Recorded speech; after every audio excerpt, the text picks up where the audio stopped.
What's up, YouTube? Welcome back to Celio's Network. Today we are doing a Charlotte Regionals meta prediction and kind of talking about what decks we think are going to do well at the tournament, what decks we're going to be seeing, and what decks we are choosing to bring or are the options we have that we might be bringing to the tournaments ourselves. So we're going to start with introducing the three players I have with me today, and then we'll get right into the video. So go ahead, Joe. Alright, I'm Joe Ruettiger. I've been playing since 2008. I got my invite since 2011. It's my first year in Masters. Doing pretty well this season. Yeah. Cool. I'm Rahul. I've been playing for...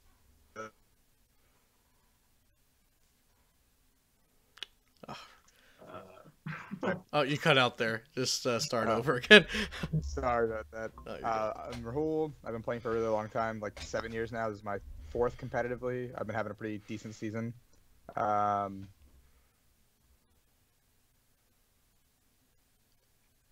he froze.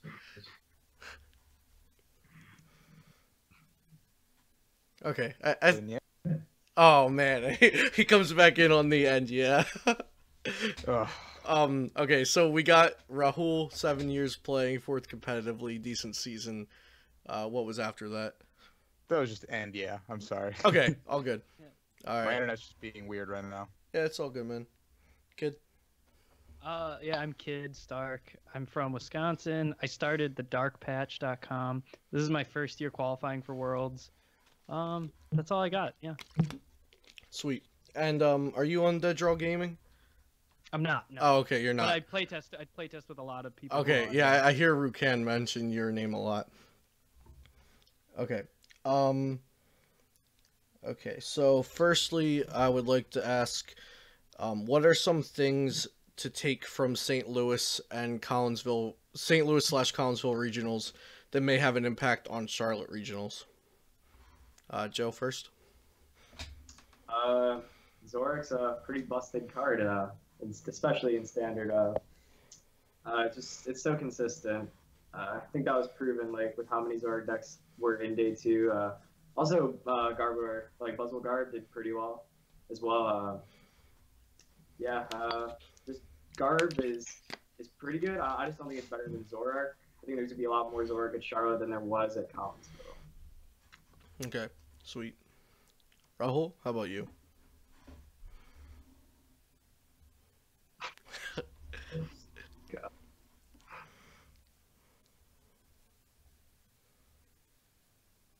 Coming to us live from a lead bunker. God, I hate this. I don't know what's going on. I'm sorry. No, I'll it's switch to okay. my phone after I answer this one, but Yeah, that's cool. I think I agree with Joey. Zoroark's really good, and I think Golisopod's going to be everywhere. You think Golisopod will be more popular? Yeah. Like the Golisopod Zoroark variant, right? Yeah, I think Golisopod is probably the most consistent. I believe he was going to say consistent deck, but I don't want to put words in his mouth.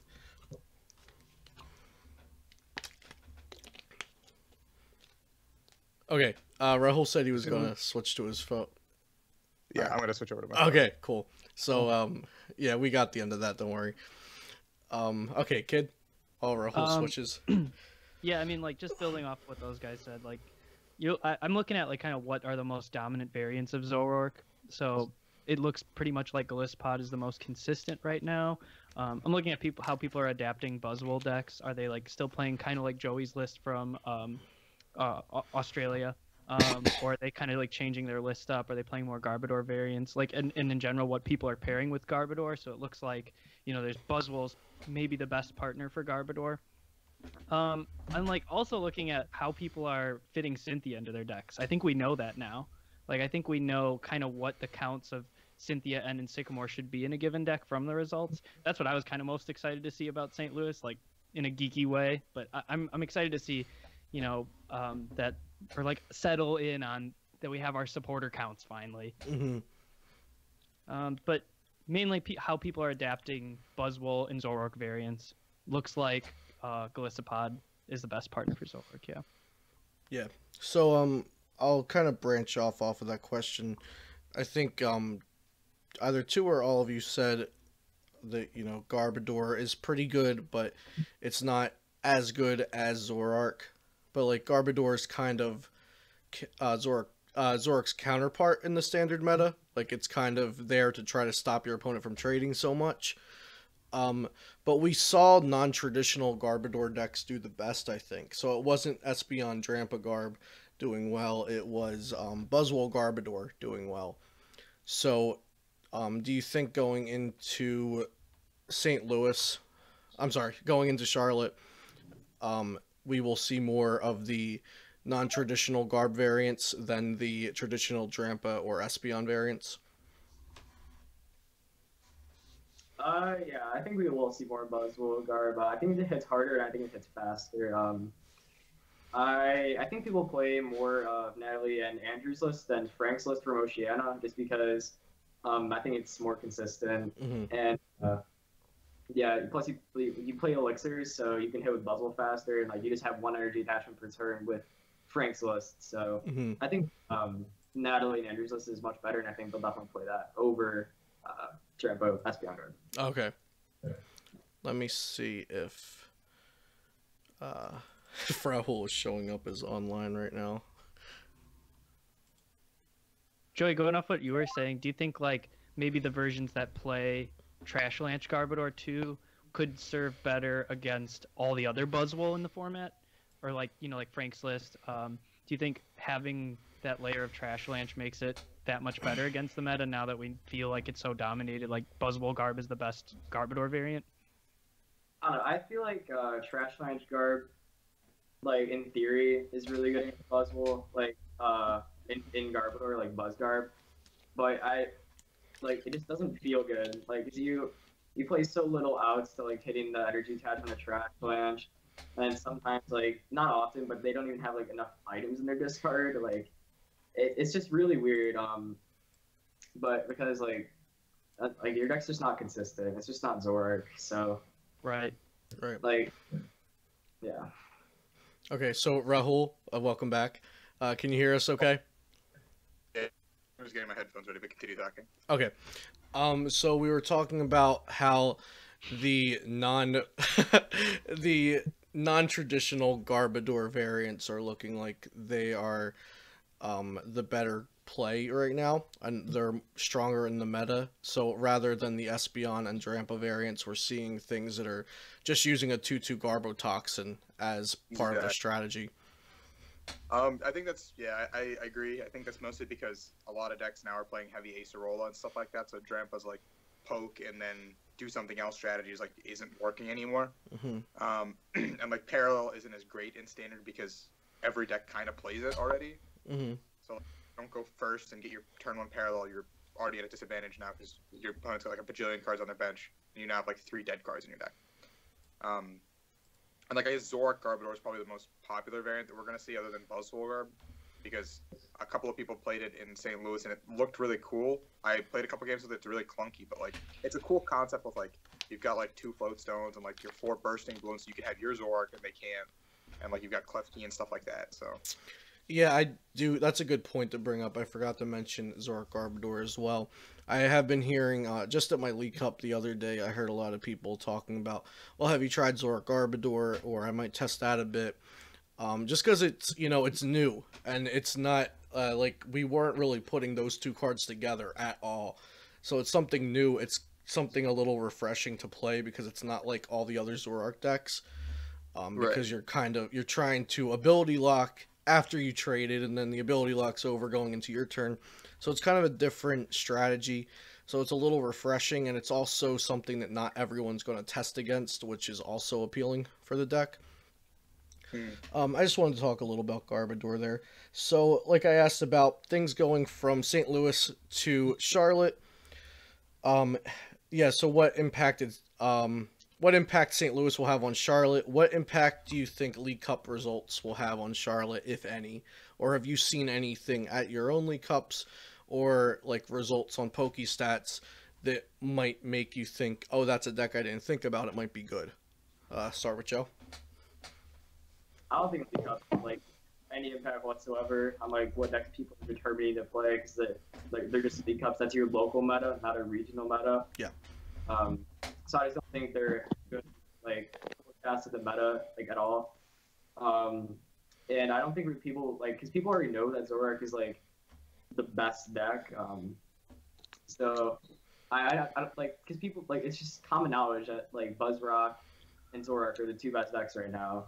So I just don't see what impact League Cups are going to have on Charlotte's. Okay, Rahul. Yeah, I agree with Joe. Very similarly in that vein because like League Cups are your local meta. People bring whatever they want. For example, at my Saturday Cup, I think like 20 out of like the 28 people brought Zoropod. And like Igor ended up getting, I think Igor won the cup because he like saw that and switched to like 3 Acerola double max potion for Mirror. Okay. So I was like, you don't do that at regionals. Like you're not gonna go into regionals expecting to play against 9 rounds of that and then more day 2. Mm-hmm. And so day 2, the second cup I switched to Sylveon because I just expected everyone to stay the same, and I would just win. Mm-hmm. No, everyone just switched to Dusk Mane Magnezone, so that was pretty cool.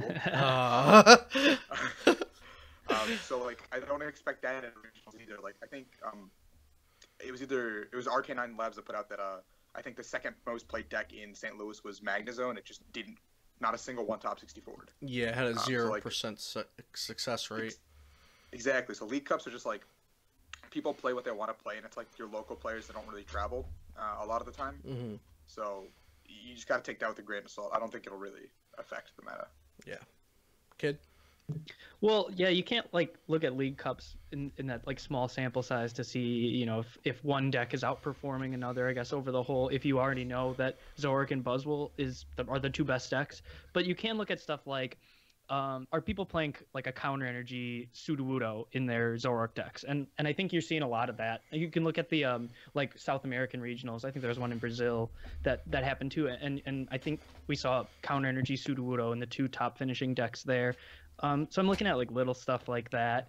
You know, I'm looking at what percentage of people are playing a Mew or a Mewtwo, like a Mew EX or a Mewtwo in their Zoroark decks. Mm-hmm. You know, if I'm thinking about playing Buzzwole, I think the biggest difference from when Joey did so well with Buzzwole Lycanroc in Australia and now is just that, you know, he probably steamrolled through all the Zoroark matchups before because they weren't playing Mews and Mewtwo's. But now every single deck is expected to do that. And similarly, I'd expect almost every single Zoroark deck to play some kind of Zoroark Glycepod deck, play some kind of combination of like Lurantis, like you played also, Joey, or maybe like a counter energy and a Sudowoodo, or maybe like a Mewtwo and a Mew. But you'd expect some amount of that stuff. I think you're seeing that a lot, and maybe you can get that from League Cup results or just what you see at your locals. Mm-hmm. Yeah, I think that's a good point that you can see text that people are testing out. So it's not necessarily what decks are being played, but what decks people are preparing for and expecting. Also at my League Cup, I just saw some interesting things and I saw a huge variety. I played against a different deck at all 6 rounds. But like we said, that's not a very good indicator for regionals, but it can make you think of like some creative techs or just reassure you on what other people are thinking as well for their decks. So my next question is, should we expect an increase or decrease in decks containing Garbotoxin relative to St. Louis's meta? Joey? Honestly, I don't know. That's a tough one. Yeah. Or stay the same, maybe? Or, I don't know. I think there's going to be an increase in Zoroark, but I don't know what that means for Garbotoxin, because like Zoroark can still pretty handily beat Garbodor, so I don't even know if like maybe an increase. I just don't know for this one. Okay. Rahul? I'm also with Joey. I don't really know because all these lists like Zoropod and everything playing like heavy parallel and stuff like that just means Blower should be going up in decks, and that should decrease Garb. But then again, like, is Blower actually going to go up? Are people actually still going to be scared that want to play Garb? Like, if you want to play Garb, they're probably just going to play it anyway. Mm-hmm. Yeah. So, it's one of those. Well, all these Garbodor decks that were kind of falling far behind against Zoroark before now, like, I mean, you had to play 4 Sycamore and 4 N kind of in all those decks, and now you have like Cynthia, which kind of just makes all of those decks that don't have a built-in draw engine a lot better. And so, you know, I was kind of expecting to see more Glycepod Garbodor like Buzzwole Garbodor at St. Louis. And I think in general, you know, if you haven't played in a regional since Memphis or something, you know, you would probably expect to see more Garbodor decks than you saw in Memphis. But, you know, whether or not we know for sure Garbodor is going to go up in play, you'll definitely see more field blowers. And I wouldn't play something that just flat out loses to Garbodor. Like I wouldn't play like a Vikavolt deck unless you could really find a way to shore up the Garbodor matchup. So kind of piggybacking off of this question, it's really relevant to the amount of Garbodor that we'll see. Would you say if a player has dropped down to 2 field blowers in their Zoroark decks, like a lot of players have, do you think going back up to 3 field blower is reasonable? Joey? I think you should be playing 3 field blower. Did people drop down to 2 field blower? Yeah, a lot of people went down to 2 Yeah. in random lists. All right, I think you should be playing 3. Because I still think it's like a very good card. Just for like million floatstones or choice bands, like even that, and then especially for like the guard matchup. Yeah. Okay. I think people will maybe. I don't even know, dude. Rahul? 3 Yeah, field same. blower? I was playing 3 in St. Louis, and I don't think the only deck I'd go down below 3 is Zoroark, but everything else, like, you should have 3, I think. Any Zoroark variant. Yep. 3 blower. Agreed. Okay. Cool. 3 blower is the meta. Okay, so let's kind of I want to get kind of what the meta is we're talking about for the rest of the video down. So if you could each tell me what you think maybe the top 3 to 5 decks are. Not really a tier 1, just like the 3 to 5 best poised decks for this tournament. I think we can all probably agree on Zoropod and Buzzwole Lycanroc, but I'd like to hear what you guys have for some other options. Joey?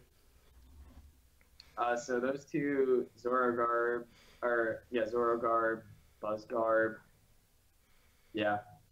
Okay, so Zoropod, Zorogarb, Buzzwole Lycanroc, and Buzzwole Garb. So 2 Zoroark decks, 2 Buzzwole decks.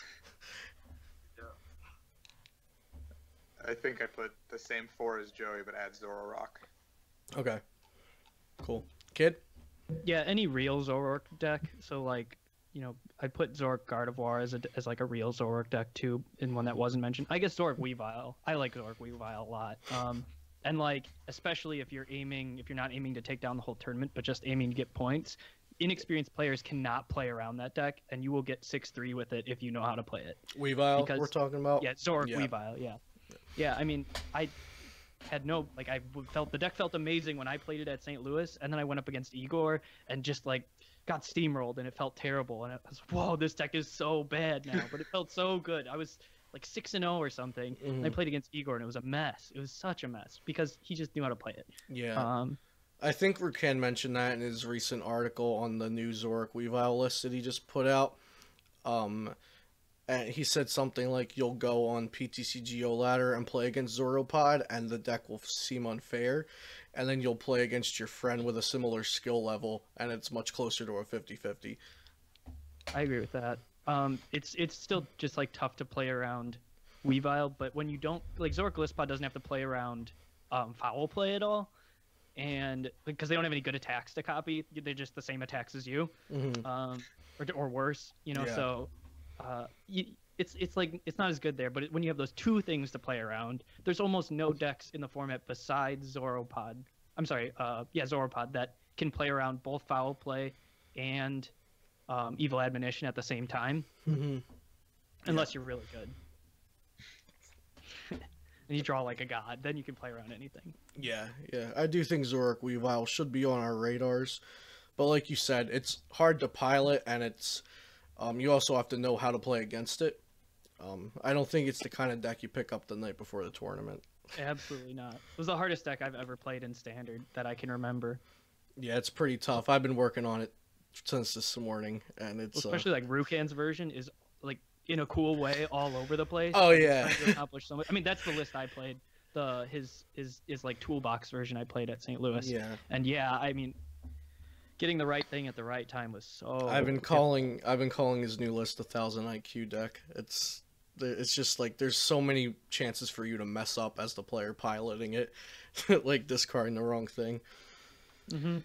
Okay, so we have a gist of the top decks that we all have in mind, kind of. A lot of Zoroark decks, some Buzzwole variants, the 2 Buzzwole variants that there are. So let's go over the archetypes that we haven't touched on and talk about why they are good or why they're not, and if we should be expecting them at Charlotte.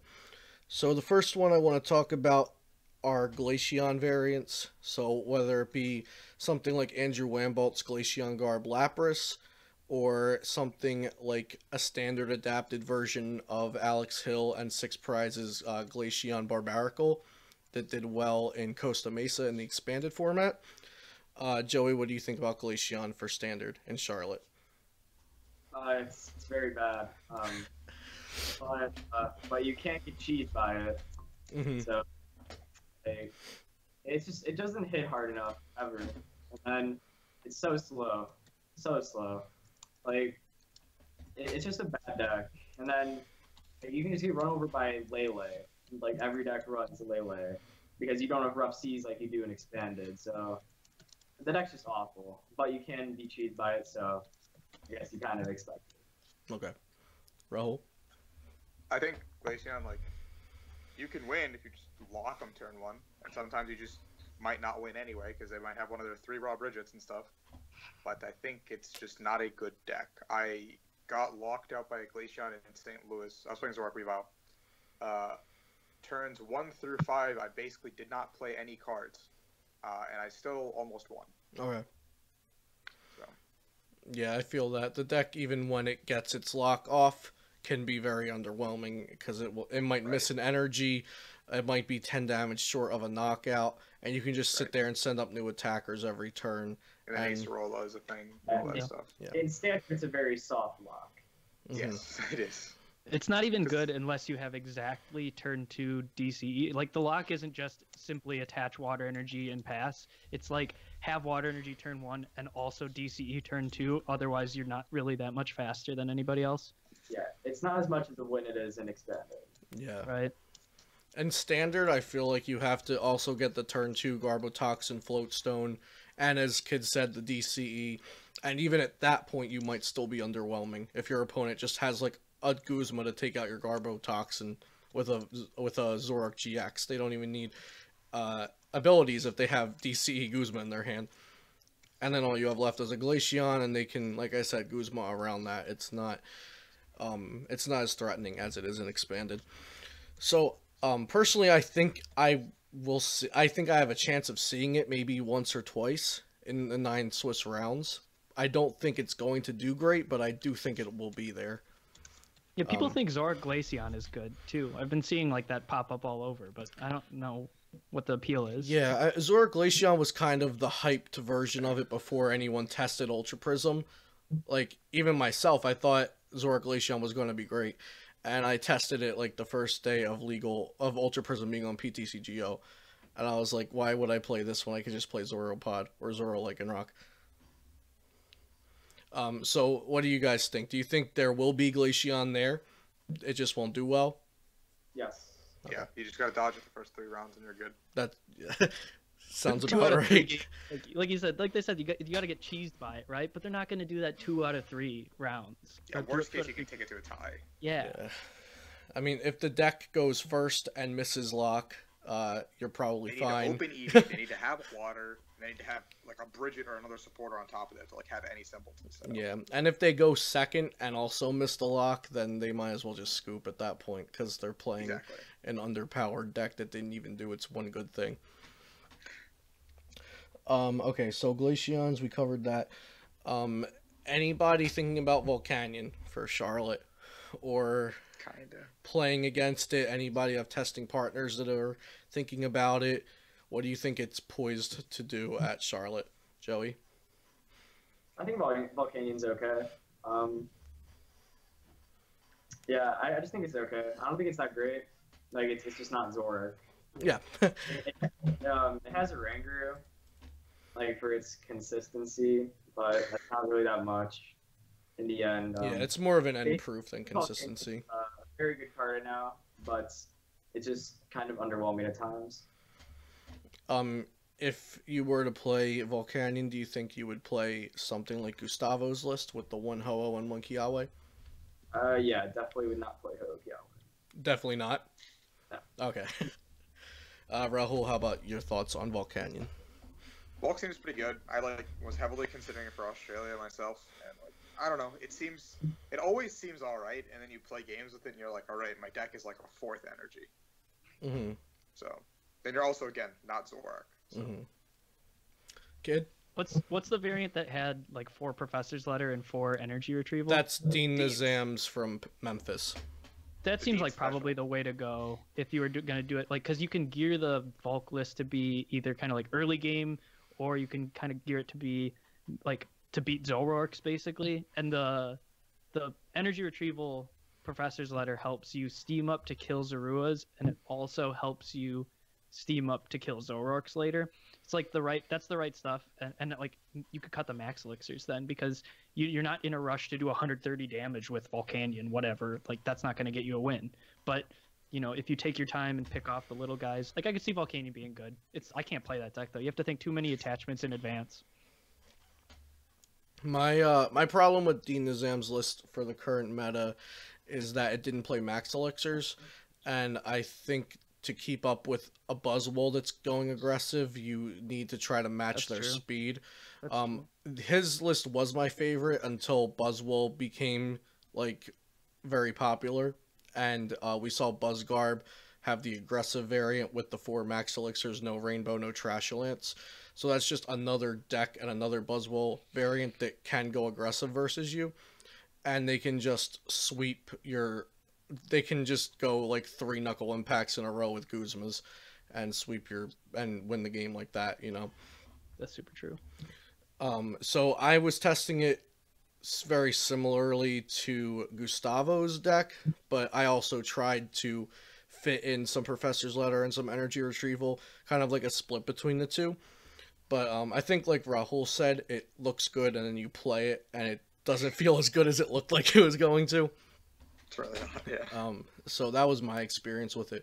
But I do think it's a solid deck, and I do think a couple people might do well with it, and I also expect to maybe play against it once and see it around. I definitely don't think it's out of the meta. So next is Dusk Mane variants. I personally think Dusk Mane Magnezone is not very good. If I was going to play Dusk Mane, it would be the Garbodor variant with max elixirs. So your thoughts on Dusk Mane variants, either or, Joey? It's a garbage deck. No? It's so bad, yeah. It just like can't do anything ever. Like you feel blow the Coronet and end them, and then they lose because they don't have enough energies to play. Like my list I played for Collinsville, I don't think I dropped a single game. I played I think twice, just in the early rounds of Swiss, and because you feel blow the Coronet and them, and then you armor press, and then you can't do anything. Okay. It's such a terrible. Do you have any experience versus the Dusk Mane Garbodor variant? One or two of them made top 64 at St. Louis. So it's basically Solgaleo Prism, Registeel, Max Elixirs, 2/2 Garbotoxin, and 3 Dusk Mane.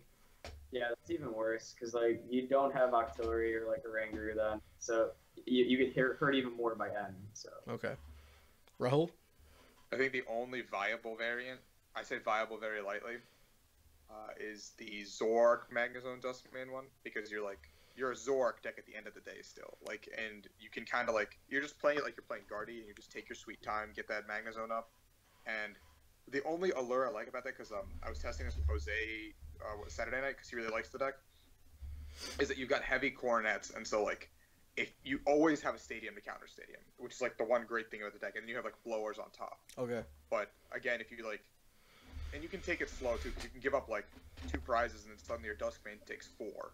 So that's the only variant that I think is viable, but it's also very susceptible to you need to have the turn 1 Bridget, and you need to have the turn 2 like Mallow into something. Okay. Yeah, I actually just found out about that deck about an hour ago because my friend who's going to the tournament with me hasn't built a deck yet. And he's like, "How does this one look?" And I was like, "Oh, it kind of looks like Zoroark. Like it's a Zoroark deck with a backup plan, like a partner." And yeah, I would agree.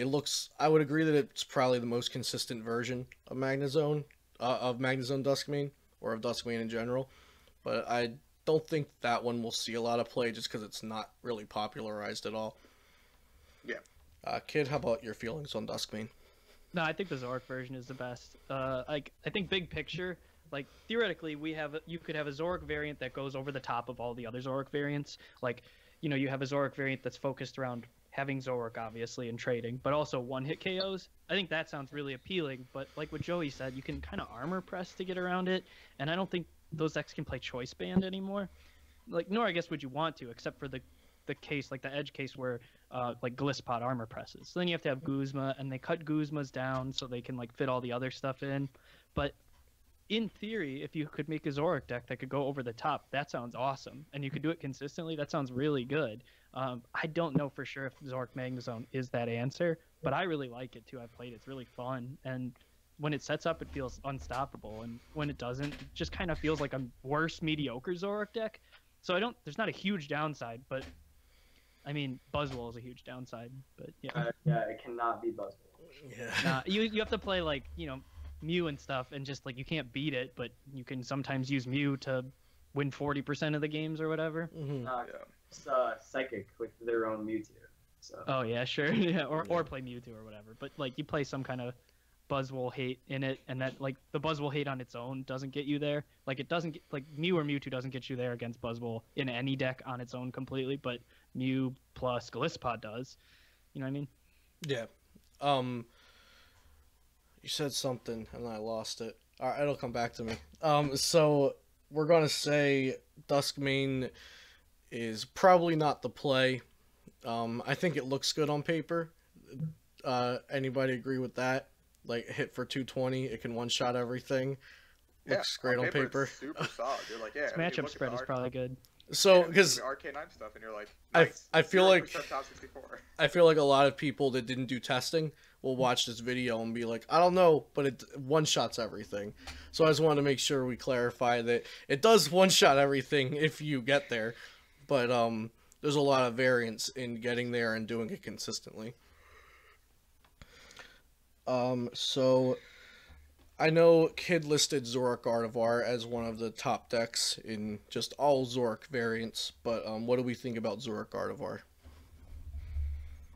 Joey? I think it's still pretty good. I've seen a couple of like up their Glaceon too, and I think that's pretty cool.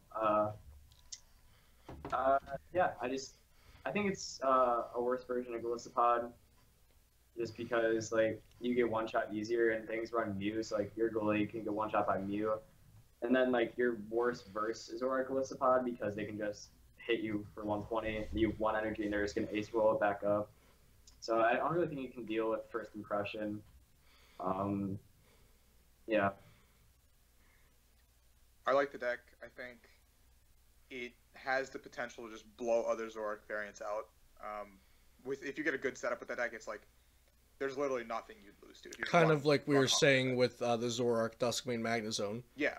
Yeah. But like, and you also have like a backup plan with Twilight, and it's just a nice game plan to have. But the problem was like, again, you were a stage 2 deck in a Zoroark deck.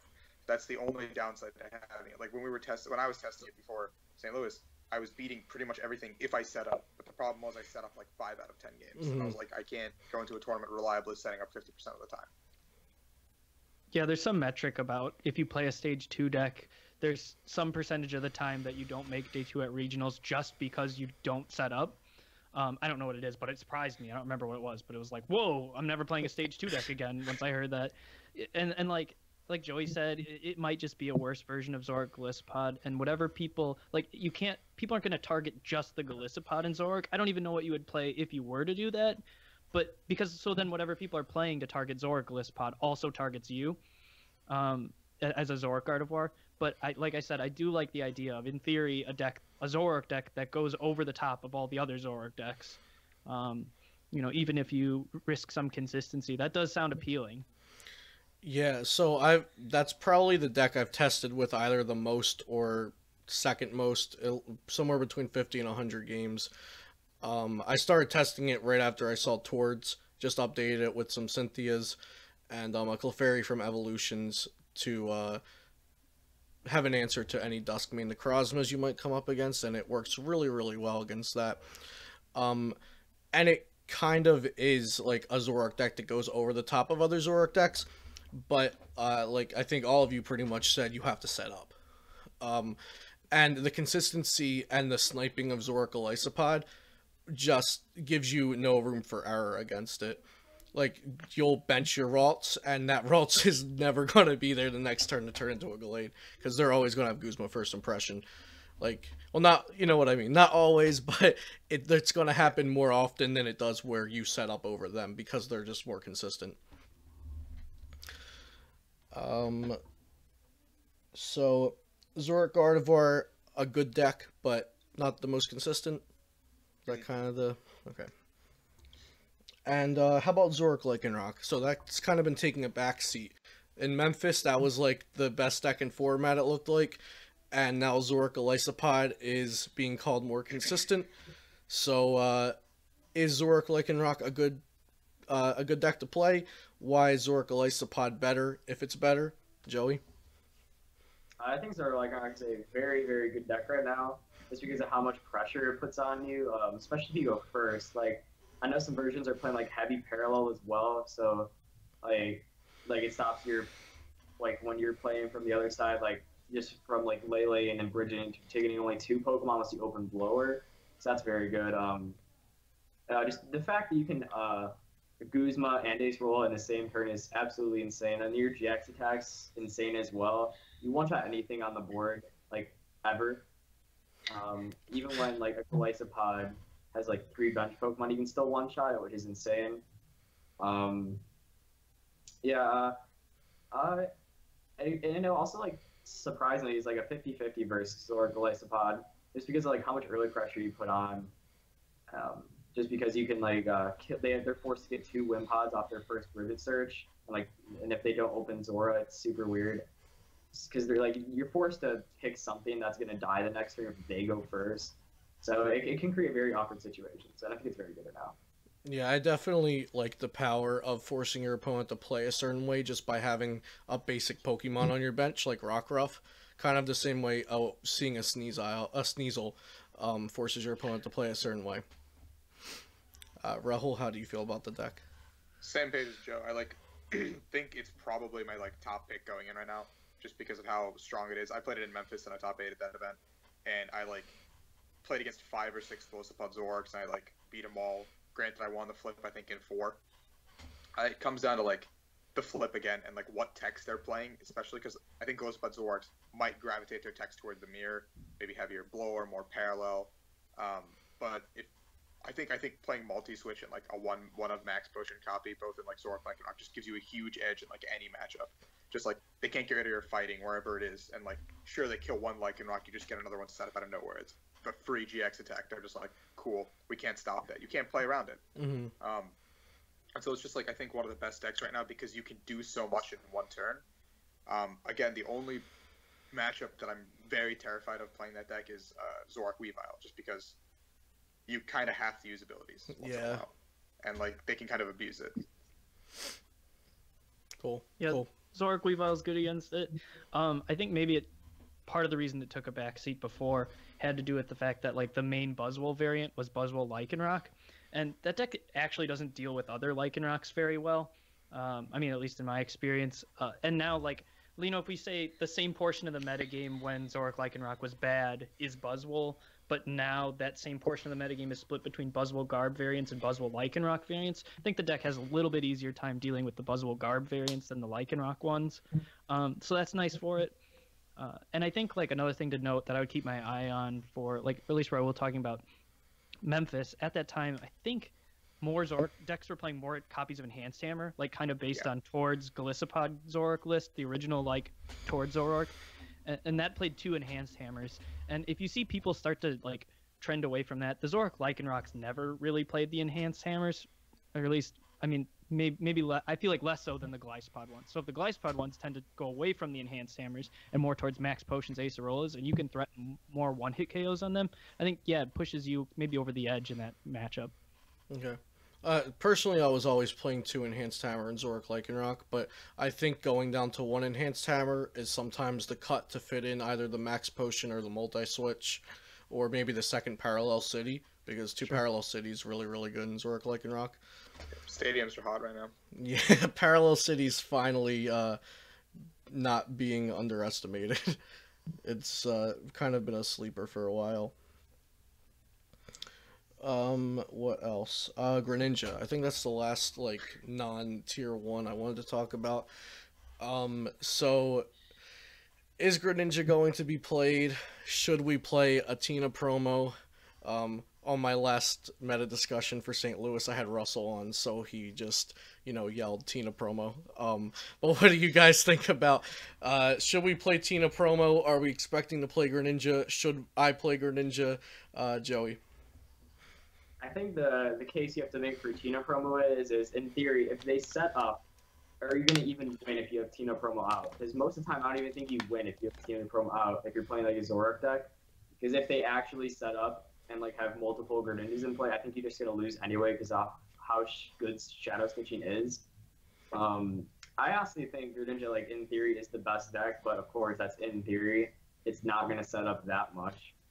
So yeah, when the deck sets up, it's the most powerful deck in the game. Yes. And like you said, it's very important to not just throw Tina promo in and say, oh, I have a free win against Ninja. Personally, I never play Tina promo in Zoroark Lycanroc because I don't think it actually makes it an auto win. I still think it's kind of rough. And in Zoroark Golisopod, it's kind of a 50-50-ish because of your Golisopods if you can chain them correctly. So you don't really play Tina promo there. But yeah, it's very smart to actually test the matchup with a Tina promo. But I think. Oh, sorry, Rahul. I just wanted to follow up with Joey real quick. So you said you agree that it's a really good deck if it sets up, and Tina promo should be played if it actually helps you beat the deck, not just makes it almost beatable. So do you think people will play it with its lack of success in St. Louis? Yeah, people will always play Greninja. I don't know how well it's going to do. It just really depends on, like, the decks people are playing and the decks people are putting in Tina promo, and honestly, it just depends on, like, how well you draw with the deck. Because over 9 rounds, you probably shouldn't be winning that many games with Greninja, because, like, this, in theory, it's the best, but it just isn't that consistent just because you play so many evolutions, and, like, you just draw these hands where it's, like, energies and evolutions, and you can't do anything, so. All right, go ahead, Roll. Sorry about that. No problem. In going to St. Louis, Greninja was one of my top picks, and I was like, well, if I'm not playing Greninja, I'm going to have an answer to Greninja, because Greninja always seems good on paper.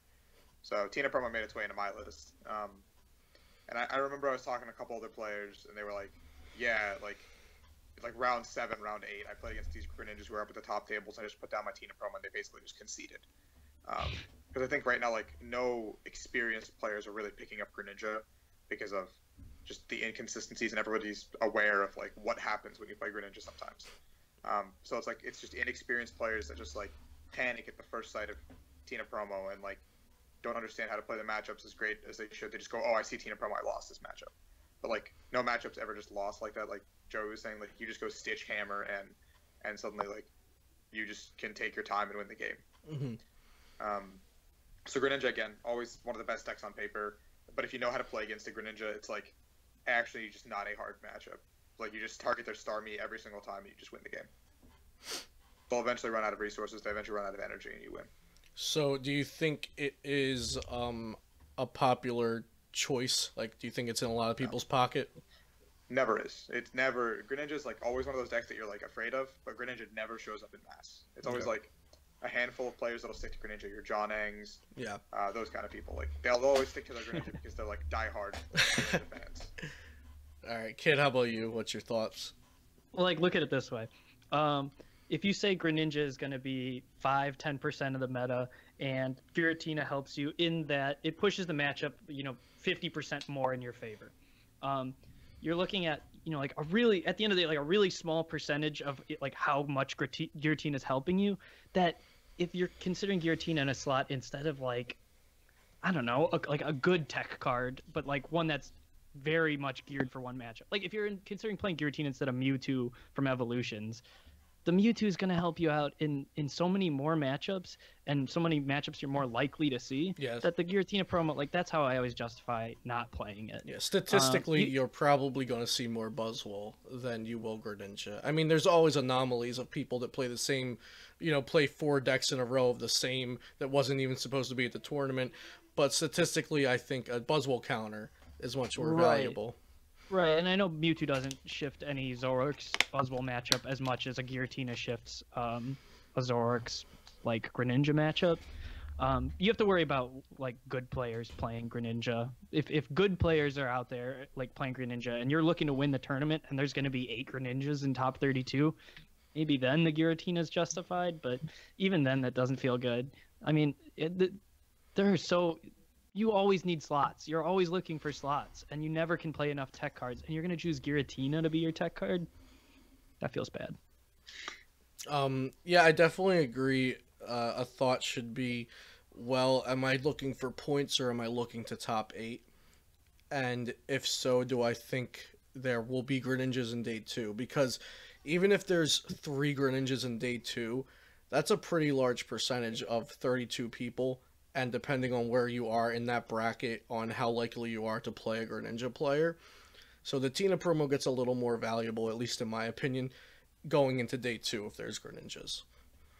If there's Greninjas. Yeah. If. So let's talk about the 2 decks that I think we all agree are the top 2 of the format right now, Buzzwole, Lycanroc, and Zoro Glaceon. Do we all kind of agree those are the top 2? More or less, give or take. Yeah. So why should players be why should Zoroark Glaceon be a choice for players to play? And if you're not playing it, why should you be prepared for that matchup? Like, why is the deck so strong? Joey? Joey, you took it to top 8 recently, right? Yeah, comms. Okay, so you're very experienced with the deck. So what makes it so strong? Just how consistent it is. Like, not many decks have like a very good answer to Glaceon. Like, there's not really that great of an answer to Glaceon just in the format. Like, the best answer that's like most commonly played right now is Lycanroc, and it's weak to Glaceon. Yeah, it's pretty sad. Like, these things can't answer Glaceon, and it's also, you have Zoroark in the same deck. You're playing the most consistent card ever, like, just ever.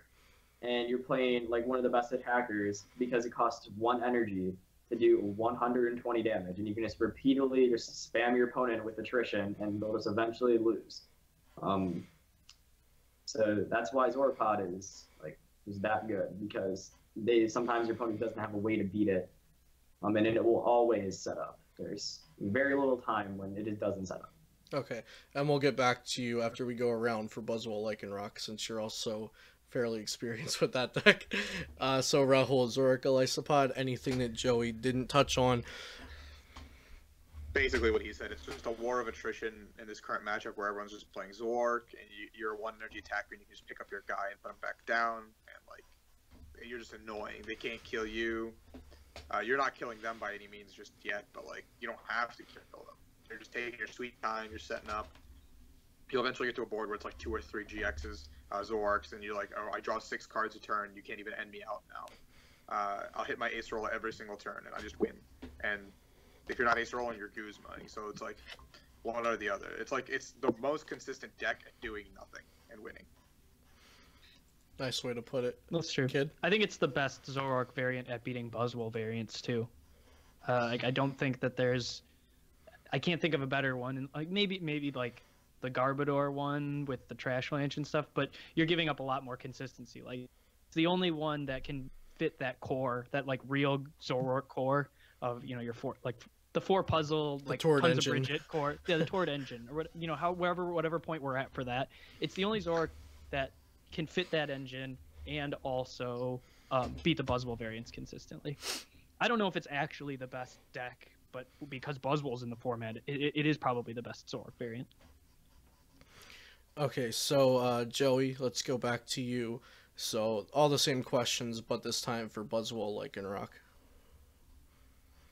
Yeah, Buzzwole is such a strong card. Like, Jet Punch is insanely good right now just because of how much Zoroark there is. And like, there's just games where you're like taking 3 prizes within the first 3 turns just with Jet Punch. Yeah. And then you have your big GX attack with Dangerous Rogue to sweep up the game, and you also have an insanely good attack that's Watch and Learn that can out of nowhere just take 2 prizes on a Zoroark, and then like the game's basically over at that point within the first few turns, and your opponent has just done nothing. They've like attacked you twice. It doesn't really lose to much. It just has answers to everything. The one thing it just struggles with is Trash Lynch. There's not really a good way around it. Like, you can Claw Slash, you can Dangerous Rogue, but then at that point they're still like 2-shotting you, so it's not even that great. There's just not that many great answers for Buzzwole Lycanroc because like you can tech out your list and play like a Mewtwo to counter their Mew. You can play O Mewtwo to counter their Mewtwo. Like, you can just play so many tech cards in it to just beat the counters to your deck to the point where it's just like 50-50. I think it takes like a lot of 50-50s right now, and you can just sometimes outspeed Zoroark, which sounds crazy, but you can. So yeah.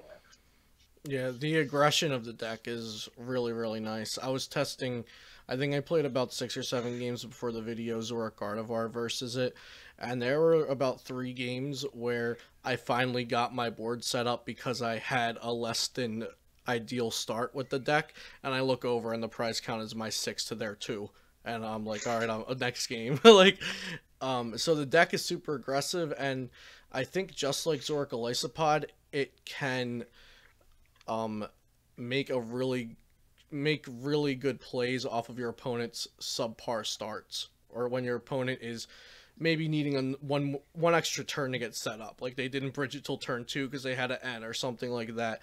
It takes advantage of that really, really nicely, and even faster than Zoroark Elysopod because it's a basic. Rahul, what do you think about Buzzwole Lycanroc? Basically, it's one of those like super, I don't think, difficult decks to play in the format. There's still a lot of micro, it's an easy deck to pilot to a 6-30 finish, but it's a tough deck to take the whole tournament down with because you need to know how to deal with the answers when you're playing against experienced players and players who've tested this matchup multiple times. Or you can also just go Elixir, attach, knockout, and you're suddenly just won the game. It's one of those decks where like you have the potential to just run away with the game within the first 2 turns because you suddenly like go turn 1 Brooklet Hill, Ultra Ball or something, you've got a Buzzwole, you've got a Lycanroc on your bench, you've got an Octillery turn 2, and you've got like a 3 energy Buzzwole and like a 1 energy Buzzwole, and suddenly like your opponent has no answer. Yeah. And they're like, okay, I can go Mewtwo on 1, and Lycanroc's gonna barrel my face in. Yep. Kid, anything that we left out there? Well, like, Buzzrock's really good, but the matchups aren't like gimmies anymore. Like, when you're going to have to navigate a field of Mews and Mewtwo's, and that's not terrible, and they don't swing any of your matchups more than kind of 50-50-ish. But you have to be like able to play those matchups perfectly. It's not just like you just kill a bunch of Zoroarks and Jaruas and win the game anymore. So, every single Zoroark deck is playing those. That's a little scary, and that'd be maybe a reason why you wouldn't want to play Buzzwole. But if you, like Joy said, you can play Mewtwo to have answers to Mews.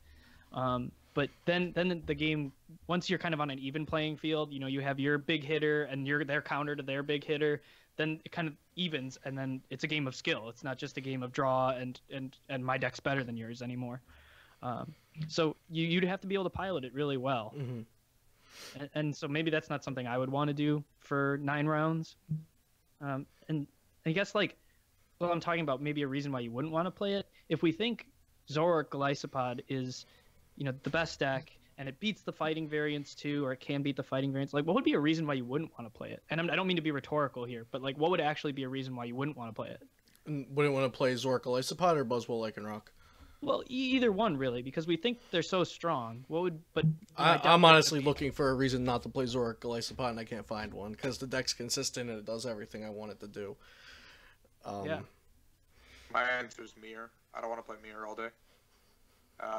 As well, sorry to cut you off, but Parallel hurts both of those decks a lot as well, because sometimes, like, when I was playing against Caleb in top order of a cup yesterday, I was playing Buzzrock, he was playing Zoroark Lycanroc, and he just paralleled me, and I had to choose to either not to have Octillery for the rest of the game or not to have Lycanroc for the rest of the game, and at that point I just lose because Parallel was so strong.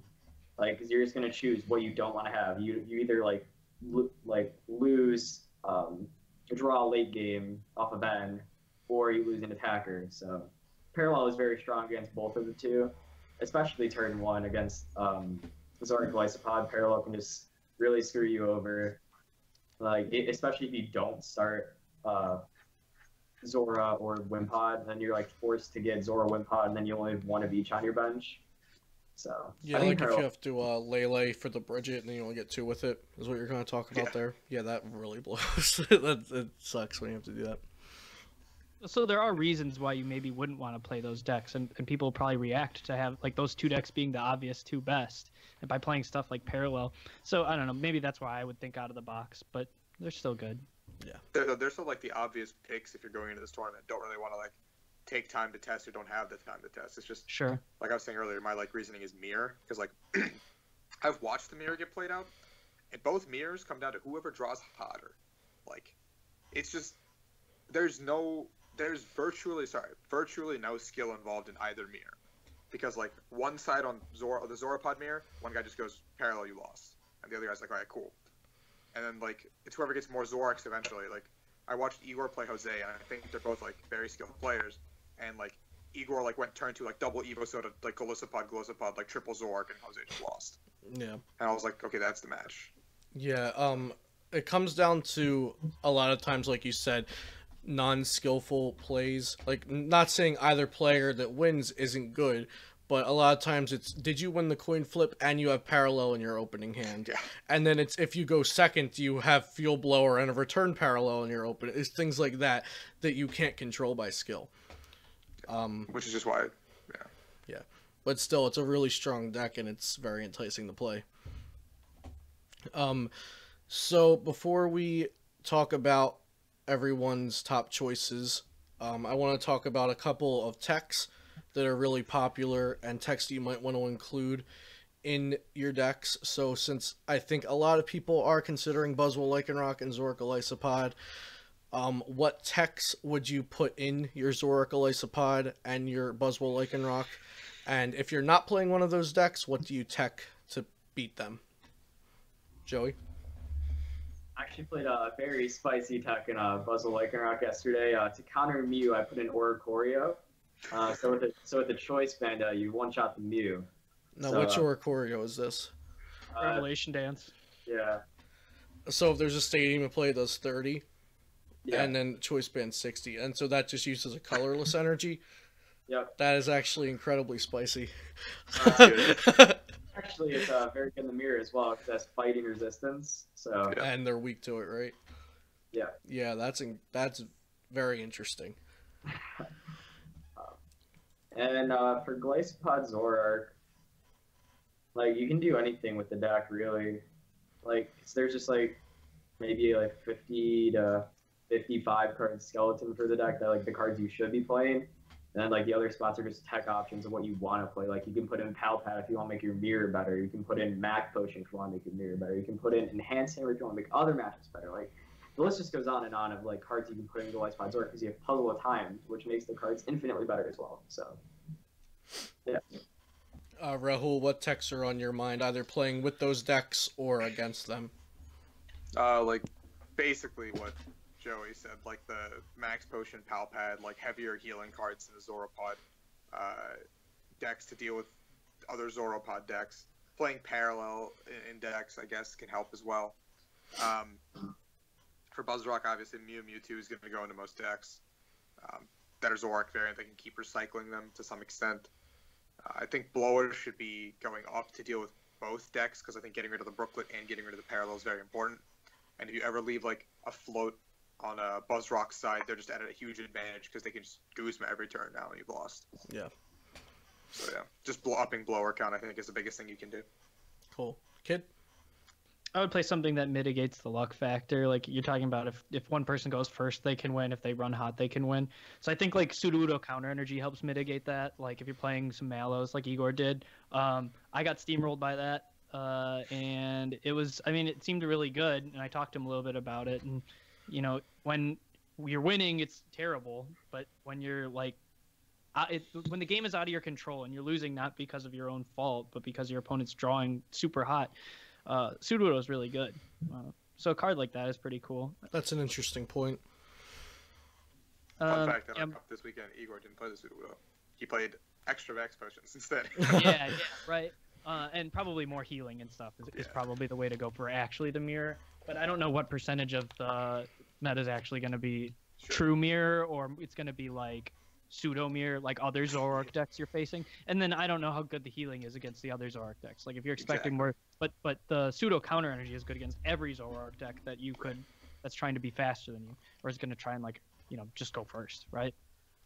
But I think you have to play, I guess they kind of count as techs, but they're just in every list. You have to play Mew or Mewtwo or both, or, you know, something to help mitigate Buzzwole as well. Yep. So one that wasn't mentioned, does anyone feel any type of way strongly positive or negative about Oranguru, the tech that Russ played in his Zoroark Golisopod to top 8 at St. Louis? He said he played it for the mill decks, but he also was able to deck out mirror matches that he ran out of resources, and it was just nice to get puzzles back if he had a lull in a turn or something like that. Oranguru worth a spot in Zoroark variants, Joey? It definitely could have a spot. I don't think it's that great because it's a one prize, and usually in the beginning of the game you're going to take a knockout with like Riot is beating or First Impression just on a basic, so it's like it's just very awkward. It's like you just don't want to put it down, and it's another basic that's not Coco or Wimpod, so it's okay. I played it in Zoroark Weavile the same weekend, and it wasn't. I don't really know why I played it. I just kind of did. But like throughout the day, I got a lot of use out of it purely because I would like aggressively puzzle early or something, and I just toss back the puzzle and something else. But like my the two buddies who played the same list as me, Sam Chen and Pram a lot, both said that, or Pram said he used it a lot as well, but Sam said it was literally the most dead card he's played over like the course of 15 rounds. So I don't think the card is actually that good. I think just circumstance led me to using it more than I should have. Okay. Kid? Yeah, Weavile sometimes has those turns where it's like you can't expose anything because you're like almost taking a knockout but not enough, and you don't want to expose your energies or your Weaviles or whatever, and you can sit there in Oranguru, but it's like, I don't know, if you didn't draw the stuff earlier in the game you needed to help you that turn, you probably like don't have it in your discard pile for like wanting to put back in. So I don't think it's that good in any of the variants. I also don't know, I had a discussion with Caleb about this, Caleb Gettimer, about like, does it actually help you beat Mill? Like, I don't think so. I think it helps you tie Mill, but I don't think it helps you beat Mill. I think it helps you like tie the Wob version, but I think you lose to Sylveon every time still. You still lose to, like, we were talking about in the frame of like expanded, and I think you still lose to Wailord without it, or with it. Yeah. It helps, it wins for sure against non-attacking mills. It makes Sylveon winnable, but still, still unfavorable. Against Quad Hoopa, if anyone's playing that, Hoopa's not knocking you out unless they hit Belt, Reverse Valley, Kukui. Did even play those cards? I want to know what I've played against Quad Hoopas that play that, so that's I don't play mill decks, so I don't know what kids are doing these days. No, there's a guy who got day 2 at Collinsville with like quad attacking Hoopa. Yeah, I saw that. Yeah, I don't know if he was. I don't know if he was playing Kukui in his, but I have played against decks playing Kukui. Yeah, didn't think ninth at Australia as well. Yeah, there was a quad attacking Hoopa in Australia. I think so, yeah. Or Oceania, was that? Is that what we're talking about? Okay. I remember I was talking to somebody and they were like, yeah, I was Oranguru and this guy just attacked me with Hoopa, and I was like, oh man. Yeah. Even against the non-attacking versions, though, unless you can attack some way, you don't Well, win the because... point is you will have a bigger deck than them if they aren't playing something as a recycler, but I've actually been coming across PTs on PTCGO. So it's PTCGO, mind you, but mill decks that don't attack and they're playing their own Oranguru. So they just get the tie. That, or you just Lucamine Palpad. cycles. You both go infinite, right? So either way, it's just a tie. Yeah, So you have to attack if you're gonna play it still. But I think if you're playing against a good player playing like a quad Hoopa mill, they're just gonna tie you if you play Oranguru. Like, right. like they'll play for the tie. Mm-hmm. Yeah. Like the double Lucamine chain. You have to hope they have a prize, and then you have to hope the Glaceon's prize on top, and their Palpad. Yeah. It doesn't beat mill, it ties mill. But Yes. So I said I had one more question, but I have two, and I'll make it quick because we've been going on for a little while here. Are there any decks that you think we're likely to see more than 2 times, or two or more times throughout the day? So if you were going to choose which text to keep and which text to throw out of your deck, what decks do you think statistically you'll probably see 2 or more times if there's 1 or 2 decks that meet that? Joe? Just Zoroark variants in general. So you should probably keep like a Max Potion because they're usually not one-shotting you, or Enhanced Hammer to mill their energies. I don't know. You can't really tech them like this. I just think you're gonna see Zoroark like probably 6 rounds. Even if you're playing day 1, you're gonna see it 6 rounds. Just different variants of it throughout. Yeah. Rahul? Same thing, and then add the Mew or Mewtwo because you're gonna probably hit 2 or 3 Buzzfuls here and there. Yeah. That's literally like the 2 decks you should expect more than twice. I Right. think. Other than that, you can't really be like, I expect to see like 4 Dark Trios. Like, you're wrong. Yeah. Kid? yeah, I the think same like thing. I think you're gonna see Zoroark variants, and you want to tech for the core of the deck, not to tech against the pairing for it probably. But like you can't really do that so much unless you're doing like what Joy said, which is like enhanced hammers and max potions, like more healing stuff. But that's part of the reason why I think like a Zoroark deck that goes over the top seems so awesome, is because those techs don't work against you, and you had a naturally good matchup against those decks, if you set up, but you had a naturally good matchup against those decks anyways. So like, my tech would be more big picture. Like, I'm going to play a Zoroark deck. How am I going to tech it? Oh, I'm going to tech it with Gardevoir GX. Like, So I'm gonna kind tech it of with just Magnezone. build your deck in a different way that you don't need the tech.